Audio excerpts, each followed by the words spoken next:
প্রিয় বাচ্চারা, আজ আমি তোমাদেরকে একটি মজার গল্প শোনাবো। গল্পটির নাম বোকা সিং আর চালাক শিয়াল। ঘন সবুজ জঙ্গলে এক ভীষণ গর্বিত সিংহ বাস করত। সে নিজেকে জঙ্গলের একমাত্র রাজা মনে করত। আমি জঙ্গলের রাজা। সবাই আমাকে ভয় পায়।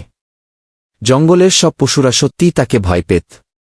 কেউ তার সামনে আসার সাহস করত না। একদিন সিংহ জঙ্গলের পথে হাঁটছিল। হঠাৎ সে দেখল একটি শিয়াল গাছের নিচে বসে মুচকি মুচকি হাসছে। সিংহ খুব রেগে গেল। হাসছো কেন?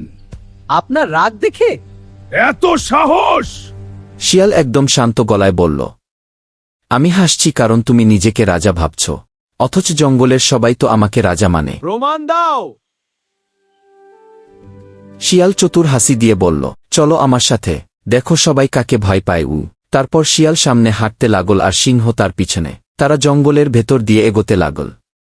হঠাৎ একটি হাতি সিংহকে দেখে ভয়ে দৌড়ে পালিয়ে গেল। তারপর একটি হরিণ ছুটে পালাল। গাছের ওপরের বানরও লাফ দিয়ে পালিয়ে গেল। জঙ্গলের সব পশুরা সিংহকে দেখে ভয়ে ছুটতে লাগল। কিন্তু বোকা সিংহ ভাবল, ওরা তো শিয়ালকে দেখে ভয় পেয়ে পালাচ্ছে। সে লজ্জা পেয়ে শিয়ালকে বলল, তুমিই আসল রাজা, আমি ভুল ছিলাম। শিয়াল মনে মনে হাসল। সে বুঝল শুধু শক্তি থাকলেই রাজা হওয়া যায় না। তো বাচ্চারা, আজকের গল্প থেকে আমরা কি শিখলাম?